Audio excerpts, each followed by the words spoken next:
प्रिय छात्रों, आज का हमारा जो शीर्षक है, शीर्षक का नाम है भाषा विज्ञान, परिभाषा, स्वरूप एवं व्याप्ति। जैसा कि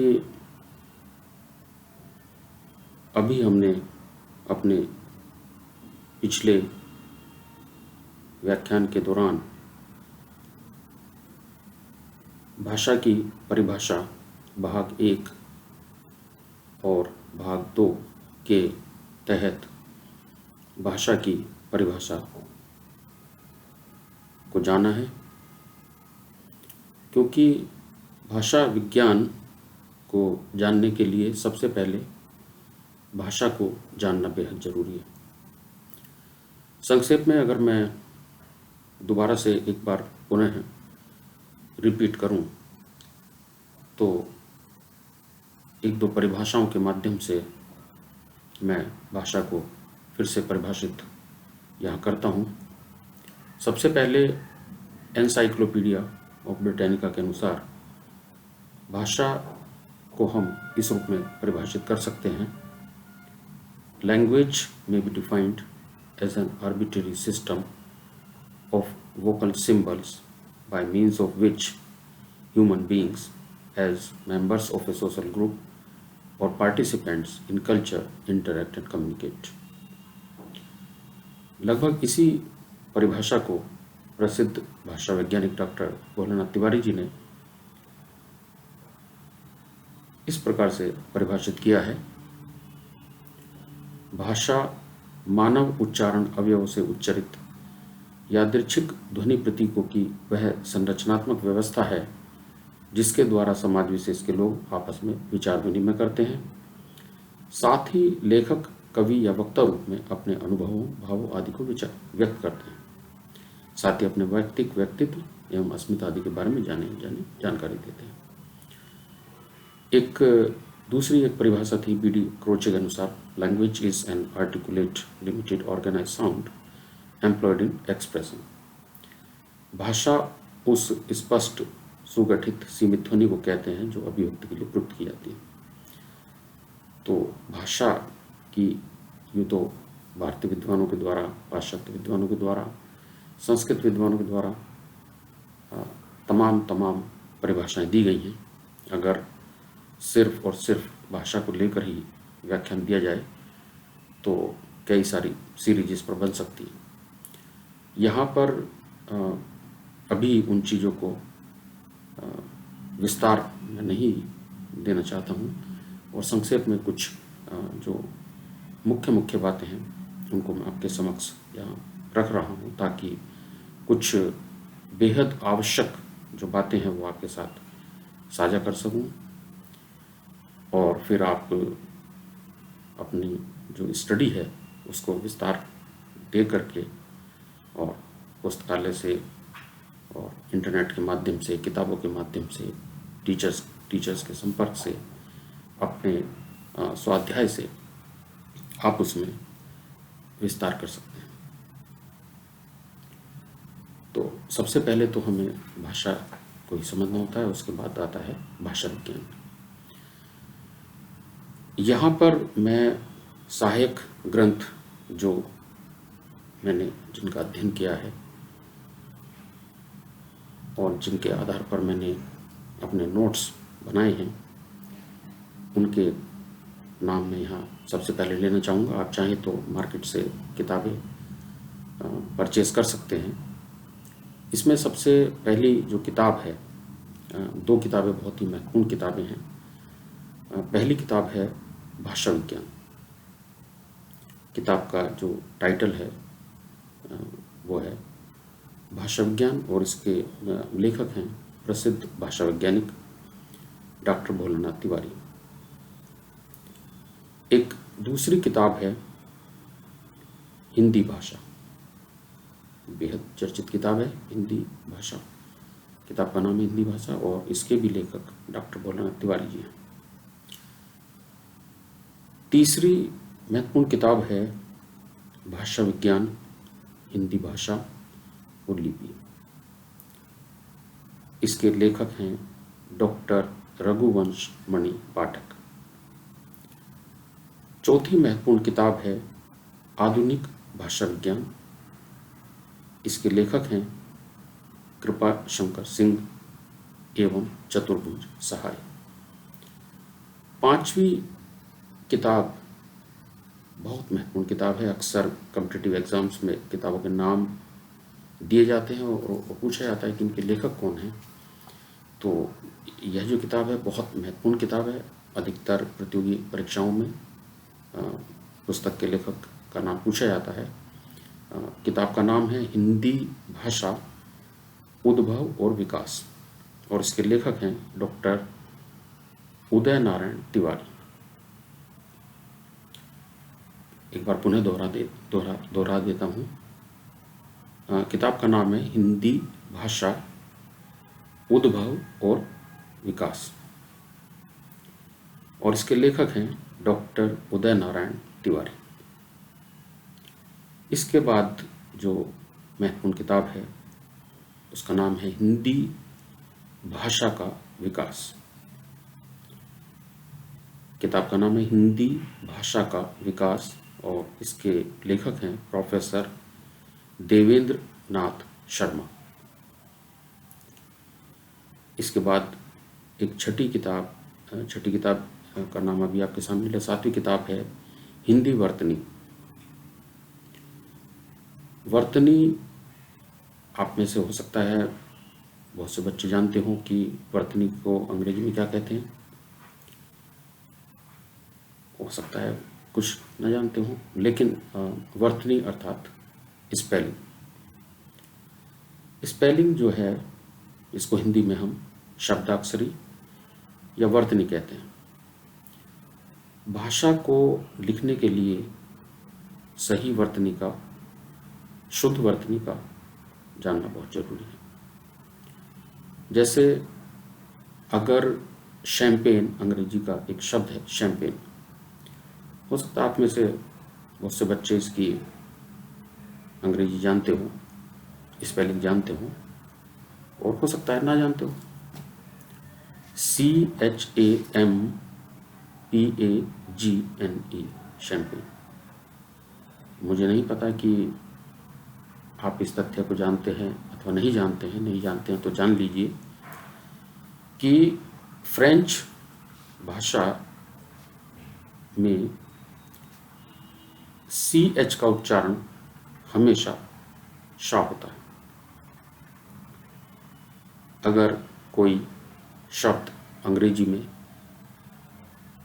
शा का उच्चारण देता है और वह CH से शुरू होता है तो निश्चित मानिए कि वो फ्रेंच भाषा का शब्द है। फ्रेंच भाषा में CH का उच्चारण शा होता है। CHAMPAGNE,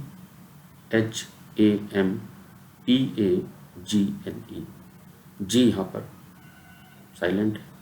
शैंपेन अर्थात एक चमकीली मदिरा या शराब। फ्रांस में एक जगह है जिसका नाम है शैंपेन। वहाँ पर एक विशेष प्रकार की जो अंगूर की लताएं हैं, बेल हैं, वो वहाँ पर उगाई जाती हैं। उससे जो शराब बनती है, मदिरा बनती है, वो चमकीली होती है। उस जगह के नाम पर ही उस चमकीली शराब का नाम शैंपेन है। तो ऐसे और भी बहुत सारे शब्द आप यदि देखेंगे तो अंग्रेजी भाषा में बहुत सारे ऐसे शब्द हैं जो CH से शुरू होते हैं और उनका उच्चारण शा होता है, शाशलना। तो एक नई बात हमें पता चली, जैसे कहते हैं कि knowledge is nothing but facts known by person. तथ्यों की जानकारी ही ज्ञान है। तो एक तथ्य आपको मिला कि CH का उच्चारण यदि शाह होता है तो वह फ्रेंच है, और यदि कोई कहे कि फ्रेंच वर्ड है तो उसका सी एच का उच्चारण शाह होगा। तो वर्तनी बहुत ही महत्वपूर्ण शब्द है। बहुत से बच्चे बोल लेते हैं, लिख नहीं पाते। यहाँ तक कि अच्छे अच्छे पढ़े लिखे भी कई बार बोल तो लेते हैं, लिख नहीं पाते। अब जैसे गीता का एक श्लोक है, कर्मण्येवाधिकारस्ते मा फलेषु कदाचन मा कर्म फल हेतुर्भूर्मा ते संगोस्तु कर्मणि। उससे बोल तो लेंगे, कुछ तो बोल भी नहीं पाएंगे, लेकिन कुछ बोल लेंगे, लेकिन उनसे कह दीजिए कह दीजिए कि जरा लिख के दिखाइए, तो वो नहीं लिख पाते हैं। लीडरशिप को हिंदी में नेतृत्व कहते हैं। अब नेतृत्व तो बहुत से नेताजी कह देंगे, लेकिन उनसे कह दिया जाए कि इसको लिखिए, तो नेतृत्व में रा जो है वो ता के ऊपर आएगा कि री के रूप में नीचे आएगा। बहुत से गलती कर जाते हैं। Chief guest, CHIEF, chief, GUEST, guest. Chief guest मुख्य अतिथि। अब एक बार क्या हुआ कि एक पेंटर अनपढ़ था और उसको कह दिया गया कि भाई इस तरह से बोर्ड बनना है। चीफ गेस्ट का जो है, उसने CHIEF की जगह CHEAP, चीफ गेस्ट लिख दिया। अब नेताजी उस प्रोग्राम में गए तो वहाँ पर जो है वो चीफ गेस्ट की जगह पर CHEAP, चीफ गेस्ट लिखा हुआ था। वो भड़क गए। उन्होंने कहा भाई ये बोर्ड उतारो इसको जरा, ये आपने किससे लिखवाया? तो बोले सर जी हमने तो चीफ गेस्ट लिखवाया है। तो बोले चीफ गेस्ट नहीं लिखा है, ये चीफ गेस्ट हो गया, CHEAP, चीफ गेस्ट। बोले साहब इसमें क्या अंतर है? कह रहे यार पहले इसको उतरवाओ। तो आप जानते होंगे कि चीफ में और चीफ में क्या अंतर है। चीफ माने मुख्य और चीफ माने बेकार, घटिया। तो ऐसे तमाम जो हैं शब्द जब गलत रूप में लिखे जाते हैं तो उनके अर्थ बदल जाते हैं। एक शब्द है अंग्रेजी का QUEEN,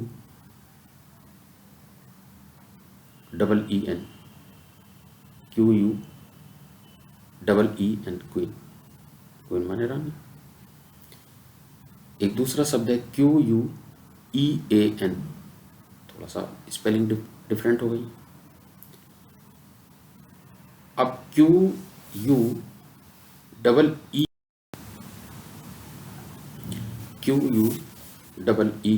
क्वीन माने रानी, और QUEAN, क्वीन माने पतुरिया, दुष्चरित्र स्त्री। अर्थ बदल गया। तो स्पेलिंग जो है वो बहुत इंपॉर्टेंट है। हिंदी में स्पेलिंग को वर्तनी कहते हैं। तो अभी तो आपके समक्ष एक दो उदाहरण ही मैंने यहाँ दिए हैं।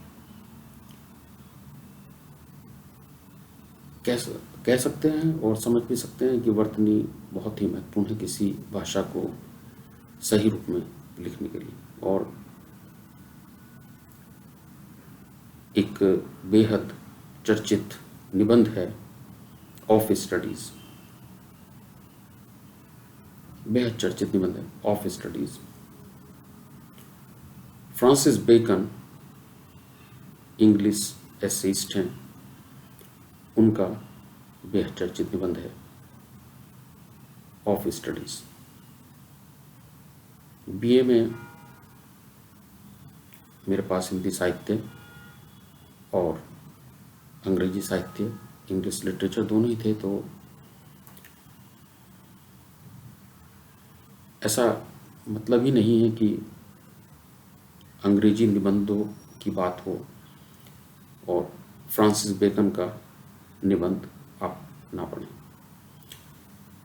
जैसे आचार्य रामचंद्र शुक्ल जी, हिंदी निबंध की जहाँ बात आएगी, आचार्य हजारी प्रसाद द्विवेदी जी, आचार्य महावीर प्रसाद द्विवेदी जी, ये कुछ ऐसे नाम हैं जो निबंध की अगर बात है तो इनका नाम आता ही आता है। इसी प्रकार से अंग्रेजी निबंधों की भी जब बात छिड़ती है तो ऐसा सवाल ही नहीं है कि फ्रांसिस बेकन का नाम ना आए। Francis Bacon is known to be the father of English essays of travel. उनका एक दूसरा चर्चित निबंध है, वो भी हमने पढ़ा है। Travelling is not only a part of education but also a part of experience. और इसी प्रकार से ऑफ स्टडीज़, उसमें भी आता है कि reading make a full man, conference ready man and writing an exact man. Reading make you full man, पुरानी अंग्रेजी में MEKES को MEKETH लिखा जाता था, तो reading make a full man, पढ़ना आपको पूर्ण बनाती है। The more you read the more you understand. जितना अधिक पढ़ोगे उतना अधिक समझोगे, सीधी सी बात है। इसलिए बच्चे के लिए बहुत महत्वपूर्ण है कि वह अधिक से अधिक पढ़े। The more you read the more you understand. Reading make you full man. Conference ready man. Conference means अपनी बात को दूसरों के समक्ष कहना, अपनी बात को दूसरों के साथ साझा करना। क्योंकि हम में से बहुत से छात्र, टीचर भी एक छात्र ही है, जीवन भर छात्र रहता है, सीखता रहता है। जो अपने को सर्वज्ञ मान लेता है वह फिर खत्म हो जाता है। हिंदी में 5 शब्द बड़े महत्वपूर्ण हैं। पहला है अज्ञ, अल्पज्ञ, बहुज्ञ, सर्वज्ञ और अज्ञ। ये 5 शब्द हैं। अज्ञ जो कुछ भी न जानता हो, अल्पज्ञ जो थोड़ा बहुत जानता हो, बहुज्ञ जो बहुत कुछ जानता हो, सर्वज्ञ जो सब कुछ जानता हो, और अज्ञ जिसे जाना न जा सके। श्री सच्चिदानंद हीरानंद वात्स्यायन अज्ञ, अज्ञ जी नाम था उनका। अज्ञ अर्थात जिसे जाना न जा सके। सर्वज्ञ ओमनिसिएंट, अंग्रेजी में इसको कहते हैं त्रिकालदर्शी, ईश्वर के लिए प्रयुक्त होता है। तो सर्वज्ञ तो सिर्फ वही है। यहाँ पर 2 पंक्ति में मुझे याद आ रही है कि सांसों का एतबार है इंसान को इस कदर, सांसों का एतबार है इंसान को इस कदर, सदियों की बात करता है लम्हों की सेज पर। तो कोई नहीं जानता कि अगले पल क्या होगा, लेकिन हम में से बहुत से दावा करते हैं कि वो बता सकते हैं कि अगले पल क्या होने वाला है। हकीकत में सिर्फ ईश्वर ही सर्वज्ञ है। ईश्वर ही त्रिकालदर्शी है।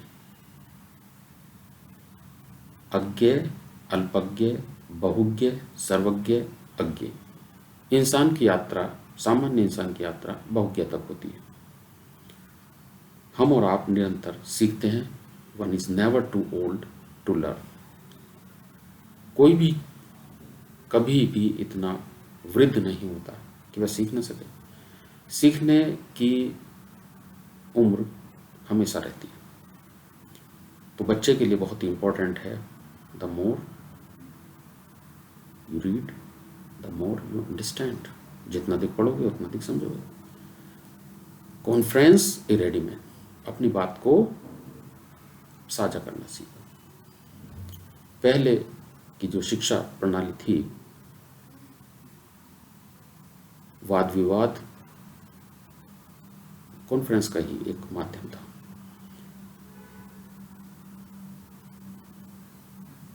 बच्चों के अंदर का जो गुस्सा है या बच्चों के अंदर जो अपनी बात कहने का जज्बा है, वो प्रतियोगिताओं के माध्यम से बाहर आ जाता था और उससे समाज को भी, यूथ को समझने का, युवाओं को समझने का अवसर मिलता था कि युवा आखिर सोचते क्या हैं। कहते हैं ना कि युवा ही किसी भी देश का भविष्य होते हैं और उस देश को बनाने में सबसे बड़ा योगदान युवाओं को ही होता है।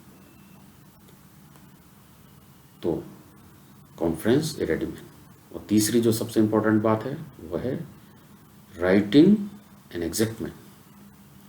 तो हम में से बहुत से संस्कृत पढ़ लेते हैं, अंग्रेजी भी पढ़ लेते हैं, तमाम भाषाएं पढ़ लेते हैं, लेकिन जब लिखने का अभ्यास छूट जाता है, अभ्यास बहुत बड़ी ताकत है।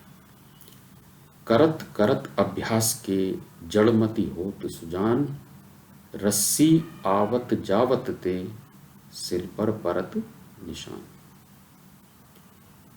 अभ्यास में वो ताकत है कि एक मूर्ख व्यक्ति भी विद्वान बन सकता है।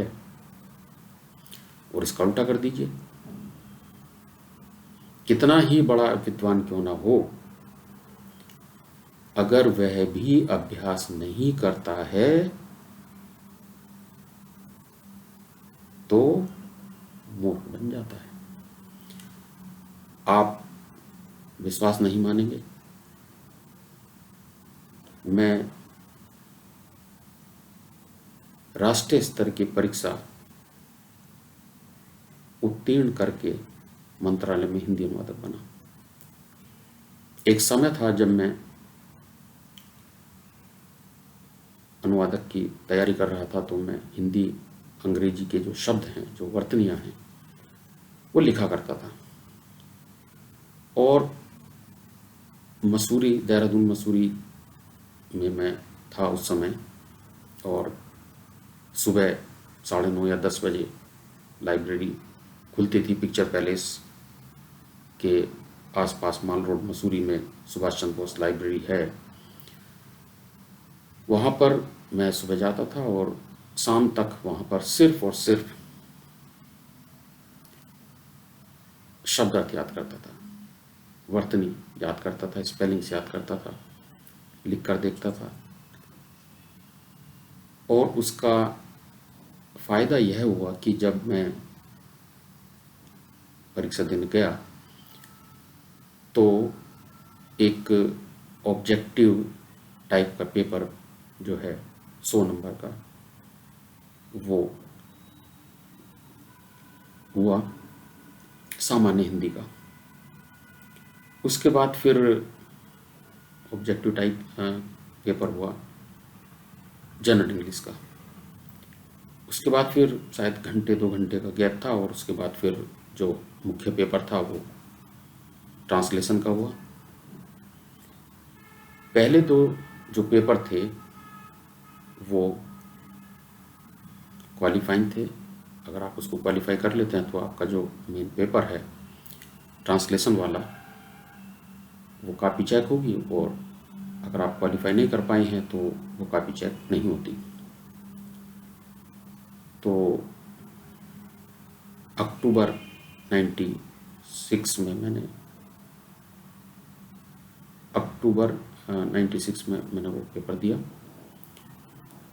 और उसमें भी ट्रांसलेटर की 2 कैटेगरीज होती हैं, एक कैटेगरी ए और एक कैटेगरी बी। कैटेगरी बी में अगर आपका नाम आता है तो आपको भारत के किसी भी कोने में, किसी भी राज्य में, केंद्र सरकार के जो दफ्तर हैं, कार्यालय हैं, ऑफिसेज हैं, उनमें आपको भेजा जा सकता है। और यदि आप कैटेगरी ए में आपका नंबर आता है तो आपको नई दिल्ली स्थित जो केंद्रीय सचिवालय है, सेंट्रल सेक्रेटेरिएट है, जहाँ पर कि राष्ट्रपति भवन भी है, south block, north block, PM office, prime minister office, ministry of home affairs, finance ministry, सारे जो मंत्रालय हैं, commerce ministry, industry ministry, HRD ministry, उस समय की, अब नई शिक्षा नीति 2020 में वो एजुकेशन मिनिस्ट्री हो गई है। पहले हम पढ़ते थे तो कहते थे कि शिक्षा मंत्रालय को जो है राज्य में तो शिक्षा मंत्रालय के रूप में जाना जाता है, लेकिन शास्त्री भवन नई दिल्ली में जो शिक्षा मंत्रालय है उसका नाम human resource and development ministry है, मानव संसाधन विकास मंत्रालय। तो कैटेगरी ए में जब आपका नाम आता है तो आपको केंद्रीय सचिवालय में ही जॉब मिलती है और आप वहीं पर प्रमोशन लेकर के आप junior translator, senior translator, assistant director, deputy director, director, Hindi officer, इस तरह से वो तमाम बहुत सारी पोस्ट हैं जो आपको रेगुलर प्रमोशंस के आधार पर भी आप आगे बढ़ सकते हैं। और ओपन कंपटीशंस भी होते हैं, उसमें भी आप जा सकते हैं। तो मेरा जो नंबर है वो कैटेगरी ए में आया था, तो मुझे केंद्रीय सचिवालय की जॉब मिली। लेकिन चूंकि मैं टीचर बनना चाहता था और मैं फिर उसके बाद यूजीसी नेट की परीक्षा, उस समय यूजीसी नेट की परीक्षा में 3 पेपर होते थे, आज 2 पेपर होते हैं। उस समय कहा जाता था कि यूजीसी नेट जो है अगर कोई बच्चा कर ले तो उसको जॉब मिलती है, 100% उसको जॉब मिलती है। और कहा जाता था कि जो नेट की परीक्षा बच्चा वही पास कर पाता है जो जिसमें कोई स्पेशल टैलेंट है, मेहनत करता है जो। आप नहीं जानते होंगे, बहुत से छात्र, यहाँ तक कि बहुत से शिक्षक भी नहीं जानते होंगे कि दिसंबर 2000 की जो यूजीसी नेट की अंग्रेजी की परीक्षा हुई थी, पूरे भारत में एक भी बच्चा यूजीसी नेट की परीक्षा उत्तीर्ण नहीं कर पाया था। दिल्ली विश्वविद्यालय हो, जेएनयू हो, जामिया हो, अलीगढ़ यूनिवर्सिटी हो, इलाहाबाद यूनिवर्सिटी हो, कितना स्तर यूजीसी नेट परीक्षा का होता होगा, आप इस तथ्य से परिचित हो सकते हैं। गूगल कर सकते हैं, यूजीसी से भी आप पूछ सकते हैं। दिसंबर 2000 की परीक्षा में एक भी बच्चा अंग्रेजी की परीक्षा यूजीसी नेट की नहीं कर पाया था। इससे आप अंदाज़ा लगा लीजिए कि यूजीसी नेट की परीक्षा उत्तीर्ण करना कितना कठिन होता था। उस समय माना जाता था कि यूजीसी नेट की परीक्षा यदि कोई बच्चा पास कर ले तो उसको जॉब है। आज तो वैसे भी जो धीरे धीरे घट रही है। 1991 में जब मैं बीए कर रहा था, उस समय 3 शब्द बहुतायत पेपर में सुनने को मिलते थे। LPG, liberalisation, privatisation and globalisation. Liberalisation अर्थात उदारीकरण, प्राइवेटाइजेशन अर्थात निजीकरण, ग्लोबलाइजेशन अर्थात वैश्वीकरण। 91 से आज 2022 तक आते आते 30 वर्ष से अधिक का समय हो गया है। और अगर आप देखें तो यह दौर धीरे धीरे तेज गति से हम उस दौर में, एलपीजी के दौर में आज पहुंच रहे हैं। एक समय जब माना जाता था कि नेट का जो 3rd पेपर है वो उसकी आत्मा होता है, डेस्क्रिप्टिव होता था, वर्णनात्मक पेपर होता था। धीरे धीरे उस पेपर को ही ख़त्म कर दिया गया और यूजीसी नेट की परीक्षा उत्तीर्ण करके जो बच्चा एक गर्व की अनुभूति करता था, गौरव की अनुभूति करता था, और उसे लगता था कि उसकी जॉब लगेगी, अब उस आत्मा को ही ख़त्म कर दिया है। तो बच्चे जहाँ पहले कम पास होते थे, अब बहुत ज़्यादा बच्चे पास होते हैं। खैर, अभ्यास की बात अभी हमने की थी कि करत करत अभ्यास के जड़मति होत सुजान, और रस्सी आवत जावत शिल्प परत निशान। तो मैं जो बताना चाहता था कि मैं हिंदी शिक्षक बना, और हिंदी में जो प्रयोजनमूलक हिंदी या भाषा विज्ञान आया वो 2004 में यूजीसी ने लगभग सभी विश्वविद्यालयों में उसको लागू किया। मैं ट्रांसलेटर था प्रयोजनमूलक हिंदी के। हालांकि बहुत सारे जो पाठ्यक्रम के जो अंग है वो पढ़ाए जाते थे, लेकिन फिर भी उतने नहीं पढ़ाए जाते थे। तो 2004-05 में पाठ्यक्रम चेंज हुआ। हालांकि भाषा विज्ञान मैंने मेरठ यूनिवर्सिटी से एमए किया है, वो वहाँ पढ़ा था, लेकिन बहुत से विश्वविद्यालयों में भाषा विज्ञान को अनिवार्य पाठ्यक्रम के रूप में नहीं पढ़ाया जाता था। नई शिक्षा नीति 2020 में भाषा विज्ञान स्नातक स्तर से ही एकीकृत समान पाठ्यक्रम के का जो पाठ्यक्रम है उसमें सभी विश्वविद्यालयों में कहीं ना कहीं अनिवार्य रूप से है।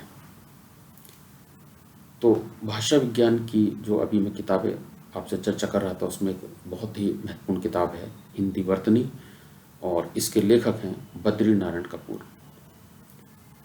तो मैं जो यहाँ पर बात कर रहा था कि मैं बहुत सारे शब्द अर्थ जानता था, लेकिन मैं जब हिंदी शिक्षक बन गया तो आप विश्वास नहीं मानेंगे कि बहुत से बच्चों को अच्छा नहीं लगता था कि अगर मैं उनके सामने कुछ अंग्रेजी के शब्दों का प्रयोग करता था तो उनको लगता था कि सर आप क्यों अंग्रेजी बोलते हैं या अंग्रेजी के शब्दों का प्रयोग करते हैं, अगर अंग्रेजी हमें आती तो हम हिंदी क्यों लेते। यहाँ तक कि 1-2 बार तो बच्चों ने अपमान की हद तक भी मेरा अपमान किया, और कि सर आप अपने आप को कुछ ऊपर दिखाने के लिए, कुछ सुपर दिखाने के लिए अंग्रेजी शब्दों का प्रयोग करते हैं, अनुवाद की बात करते हैं। जबकि जो नई शिक्षा नीति है उसमें अनुवाद भी एक मुख्य विषय के रूप में, पाठ्यक्रम के रूप में सभी विषयों के साथ जुड़ गया है।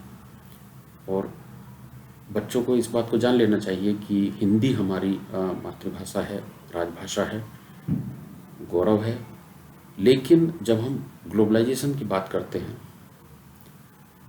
तो विश्व की जो प्रमुख अंतर्राष्ट्रीय भाषाएं हैं, चाहे वो अंग्रेजी हो, चाहे वो चाइनीज़ हो, चीनी भाषा हो, चाहे वो स्पेनिश हो, चाहे वो हिंदी हो,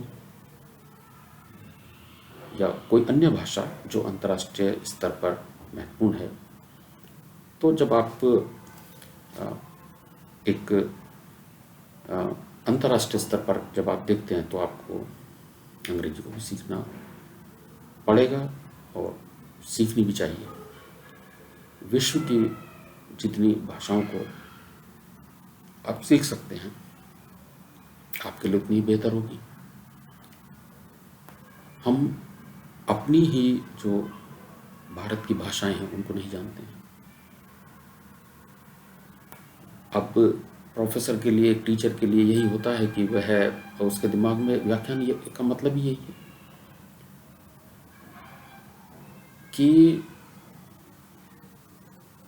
इतनी बातें उसके पास कहने के लिए होती हैं उस विषय से संबंधित कि उसके समझ में नहीं आता कई बार कि कहाँ समेटे, क्योंकि बात में से बात निकलती है। लेकिन चूंकि मुझे समय का भी ध्यान रखना है तो मैं अपनी बात को थोड़ा थोड़ा करके ही समझाऊंगा, क्योंकि कहते हैं ना कि आप सोचें कि आज ही आप गमले में आप मिट्टी डालें, खाद डालें, बीज डालें और उसमें पानी दें और आज ही वो पौधा जो है वो अच्छे से पनप जाए, तो वो नहीं पनपेगा, वो खराब हो जाएगा। और इंटरनेट का भी एक बहुत सारे अच्छे जो हैं उसकी अच्छी बातें हैं, लेकिन एक बहुत जो बुरी बात मुझे लगती है वह यही है कि इंटरनेट, गूगल, विकिपीडिया या तमाम चीज़ें जो हैं वो बच्चे के पास इतनी सारी आज हैं कि वह समझ ही नहीं पाता है कि उसको क्या पढ़ना चाहिए, क्या नहीं पढ़ना चाहिए, कौन सी किताब उसको चुननी चाहिए, कहाँ से शुरुआत करनी चाहिए। क्योंकि अगर आप की जो दैनिक दिनचर्या है उसमें आप 2 रोटी सुबह खाते हैं, 2 रोटी शाम खाते हैं, तभी आप उसको सही से सर्वाइव कर पाएंगे। आप सोचें कि मैं आज ही जो है महीने भर का कोटा जो है वो 60 रोटी जो है या 30 रोटी आज दिन में खा जाऊँ और 30 रोटी शाम को खा जाऊँ और फिर मुझे कुछ ज़रूरत ही नहीं है, तो आप का डाइजेशन सिस्टम बिगड़ जाएगा, बीमार पड़ जाएंगे आप। तो ज्ञान देना और ज्ञान लेना इसकी भी सीमाएं हैं। तो इसलिए मैं जो मेरी वीडियोस हैं वो उनको मैं भाग के रूप में यहाँ पर आपके साथ साझा करूँगा। तो फिलहाल कहने का भाव यही है कि तो जब 2004 तक मैं लगभग जो है अंग्रेजी लिखना पढ़ना बिल्कुल भूल गया। आज 22-23 साल से पढ़ाता हूँ तो लगभग मैं जीरो हो चुका हूँ। बहुत कम जो है वो पढ़ना लिखना रह गया है अंग्रेजी में का जो है। एक समय था कि मिनिस्ट्री में जब अनुवादक की चेयर पर मैं बैठता था तो मेरे टेबल पर जो है वो तमाम डिक्शनरी रहती थी और खाली समय में हम शब्दार्थ याद करते थे, वर्तनी याद करते थे। लेकिन जब अभ्यास छूट गया तो ब्रिलियंट, BRILLIANT, ब्रिलियंट स्पेलिंग सही है, लेकिन किसी ने मुझसे कहा कि आपने तो गलत लिख दिया है, तो मुझे लगा कि हो सकता है गलत लिख दी हो, तो डिक्शनरी में देखा तो सही थी। तो कहने का मतलब यह है कि अभ्यास बहुत बड़ी ताकत है। तो बच्चे के लिए बहुत ही महत्वपूर्ण है। फ्रांसिस बेकन की बात चल रही थी कि फ्रांसिस बेकन जो है उनका निबंध है ऑफ स्टडीज़, उसमें आता है reading make the full man, conference A ready man and writing an exact man. तो लिखना जो है वो बहुत ही महत्वपूर्ण है और लिखने के लिए वर्तनी या स्पेलिंग का शुद्ध होना बहुत जरूरी है। बहुत से बच्चे, चाहे वो अंग्रेजी के हों, चाहे वो हिंदी के हों, चाहे वो संस्कृत के हों, वो बोल लेते हैं पर लिख नहीं पाते। तो आज बहुत सारी किताबें ऐसी हैं जिनका अध्ययन करके आप वर्तनी सही से लिख सकते हैं, पढ़ सकते हैं, उनके अर्थ समझ सकते हैं। तो एक बेहद चर्चित किताब है हिंदी वर्तनी और उसके लेखक हैं बद्रीनारायण कपूर। एक इसी कड़ी में दूसरी किताब है हिंदी व्याकरण और संरचना। इसके लेखक हैं डॉक्टर मनमोहन गौतम। एक दूसरी किताब है हिंदी काव्य रचना और इसके लेखक हैं डॉक्टर ब्रजवासी लाल श्रीवास्तव। तो आज आप देखेंगे कि अमेज़न पर, फ्लिपकार्ट पर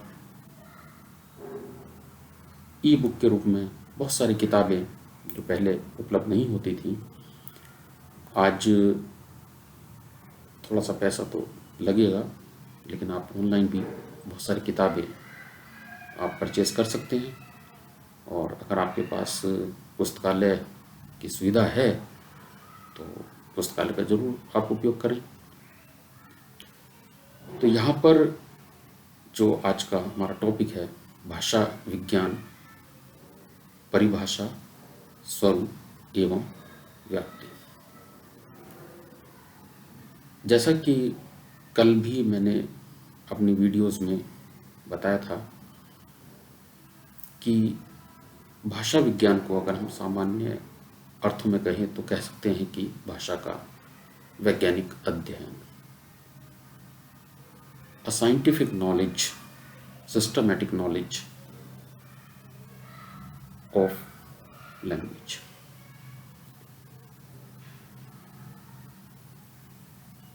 भाषा के वैज्ञानिक अध्ययन को भाषा विज्ञान कहते हैं। ज्ञान, नॉलेज, अभी बताया था आपको कि knowledge means knowledge is nothing but facts known by person. तथ्यों की जानकारी ही ज्ञान है। और आपकी यात्रा अज्ञे से अल्पज्ञ होते हुए बहुज्ञ तक जाती है, सर्वज्ञ आप नहीं होते हैं।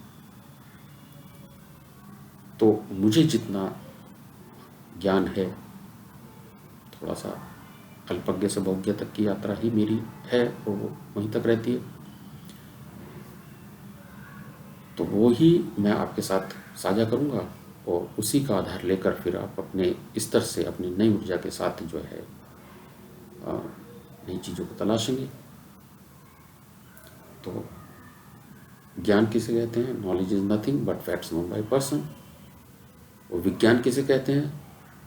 वो किसी भी विषय की जो सिस्टमेटिक नॉलेज है, तथ्यात्मक जो ज्ञान है, क्रमबद्ध, सुगठित, सुव्यवस्थित ज्ञान, वो विज्ञान कहलाता है।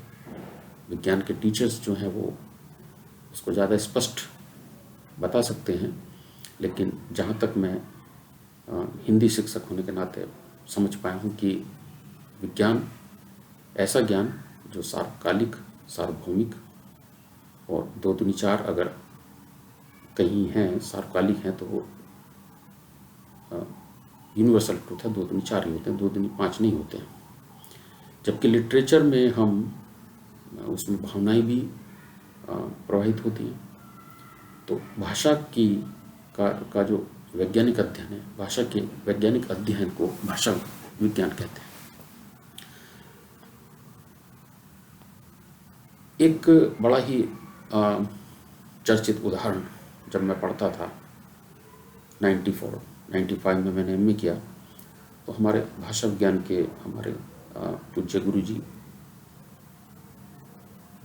डॉक्टर RS शर्मा सर जो हैं वो भाषा विज्ञान पढ़ाते थे। तो वो अक्सर एक उदाहरण का जिक्र करते थे कि बुंदेलखंड में कहा जाता है कि ओना मासी धम और बाप पड़े ना हम। ओना मासी धम और बाप पड़े ना हम। तो भाषा विज्ञान के अंतर्गत जब भाषा वैज्ञानिकों ने जानने की कोशिश की कि ओना मासी धम आखिर है क्या, तो ओम नमः सिद्धम, ओम नमः सिद्धम का ही बिगड़ा हुआ रूप ओना मासी धम था। तो बहुत से जो अर्थ हैं वो पता चलता है भाषा विज्ञान के माध्यम से। अब एक शब्द आता है राशि बा चिया, एकदम अर्थ नहीं समझ पाएंगे, राशि बा चिया, लेकिन षटकोण की जगह आप खा लगा दीजिए तो राखी बा, समझ में आ गया आसानी से। चिया माने चित्त, चित्त में रखना चाहिए, मन में रखना चाहिए। देसी बा नहीं समझ में आएगा, सा की जगह खा लगा दीजिए। देखी बा समझ में आ गया।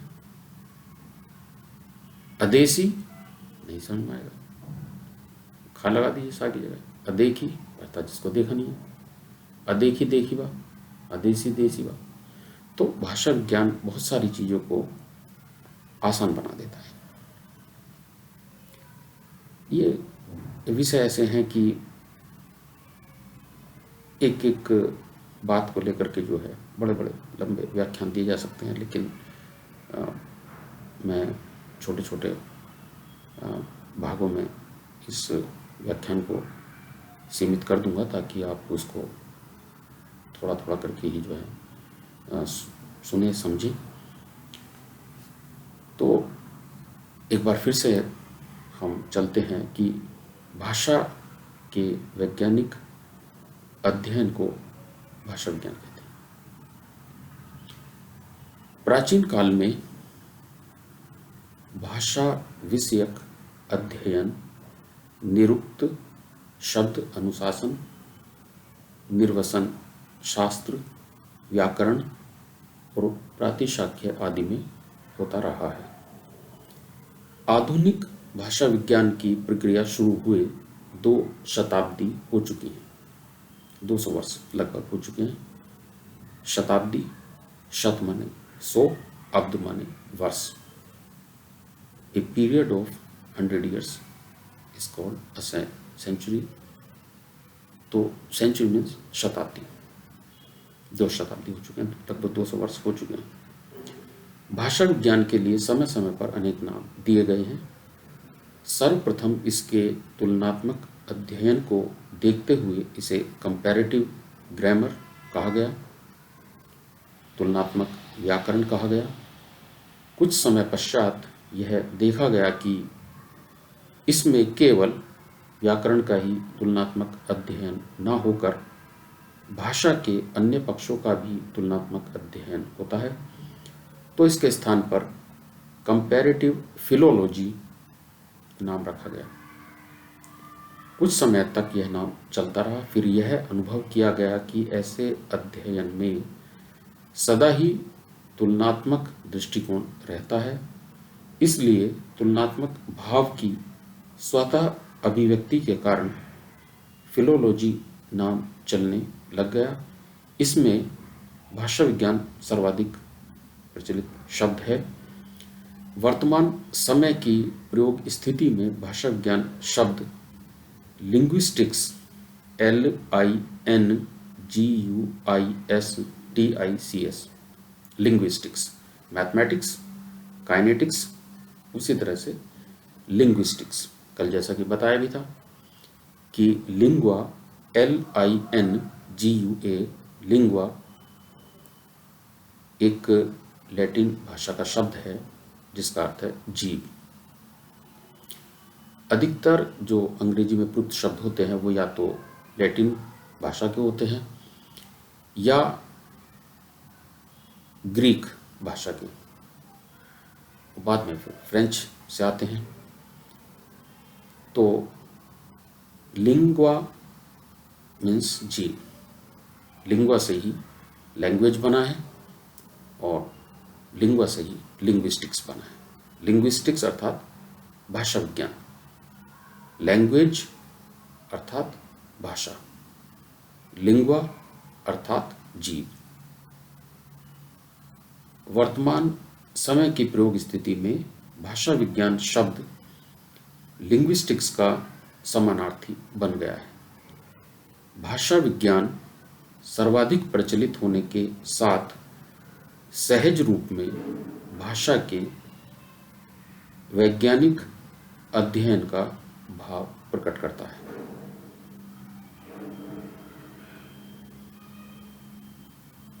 अपने इस व्याख्यान में मैं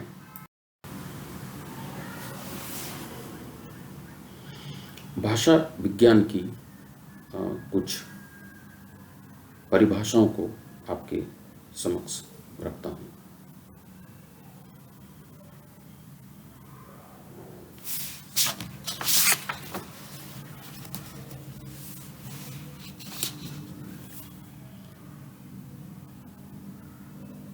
बाबू श्याम सुंदर दास जी के अनुसार भाषा विज्ञान उस शास्त्र को कहते हैं जिसमें भाषा मात्र के भिन्न भिन्न अंगों एवं स्वरूपों का विवेचन तथा निरूपण किया जाता है। एक बार पुनः परिभाषा मैं रिपीट कर देता हूँ। बाबू श्याम सुंदर दास के अनुसार भाषा विज्ञान उस शास्त्र को कहते हैं जिसमें भाषा मात्र के भिन्न भिन्न अंगों एवं स्वरूपों का विवेचन तथा निरूपण किया जाता है। दूसरी परिभाषा है डॉक्टर बाबूराम सक्सेना जी की। उनके अनुसार भाषा विज्ञान का अभिप्राय भाषा का विश्लेषण करके उसका दिग्दर्शन कराना है। एक बार पुनः रिपीट कर देता हूँ।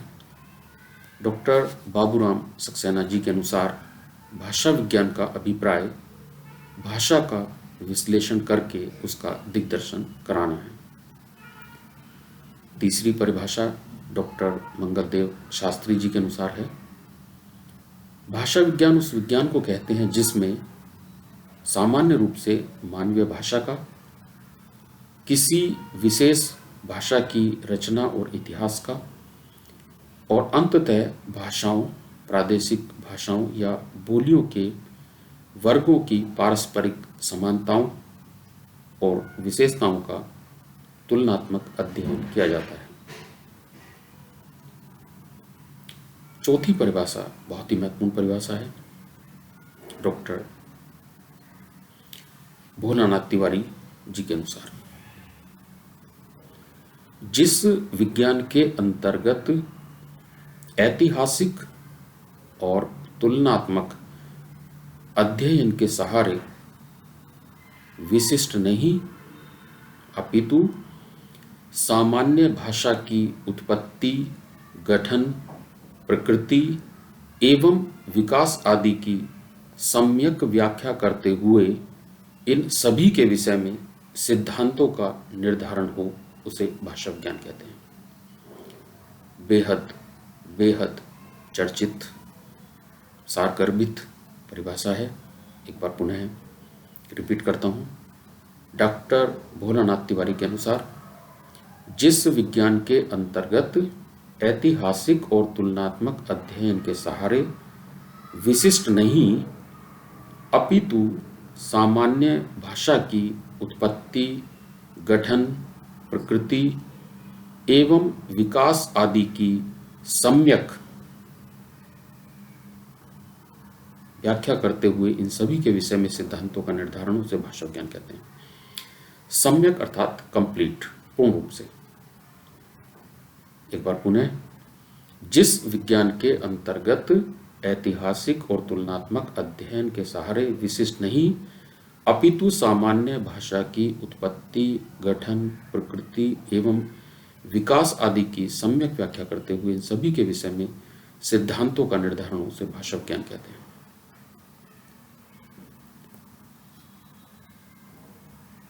पाश्चात्य विद्वान L Bloomfield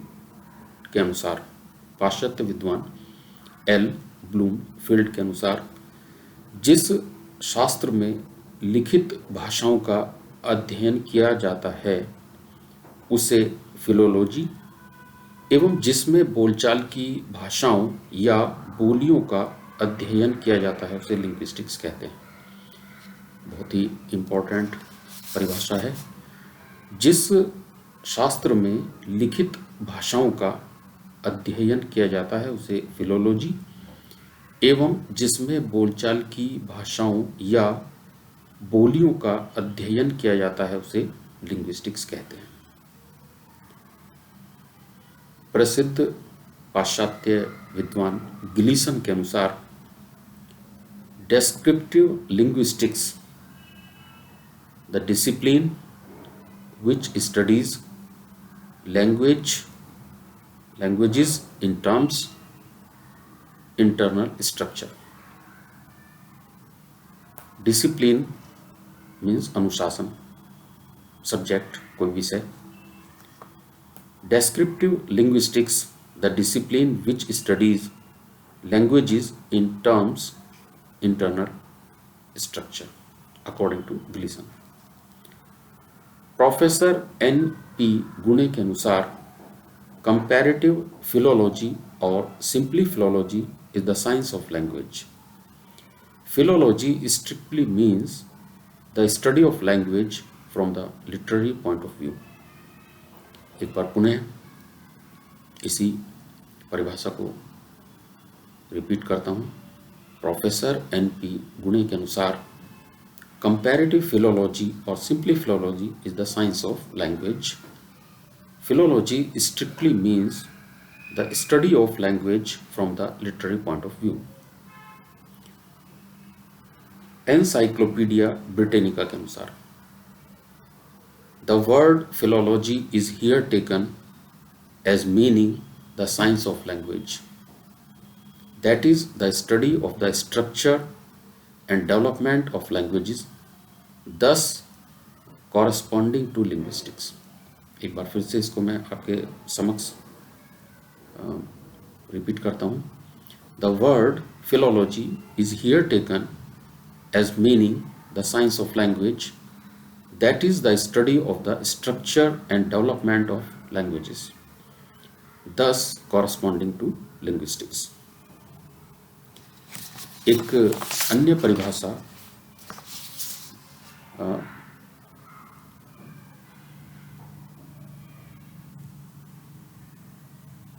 the study of the nature, structure and variation of language जो है उसके अनुसार according to the linguistic society of India LSI, linguistics is the scientific study of human language. Linguistics is the scientific study of human language. तो इस प्रकार से आप, मैं समझता हूँ कि थोड़ा आप समझ पा रहे होंगे कि भाषा किसे कहते हैं, भाषा विज्ञान किसे कहते हैं. ये ऐसे विषय हैं कि निरंतर पढ़े जाने लायक हैं, समझे जाने लायक हैं. एक बात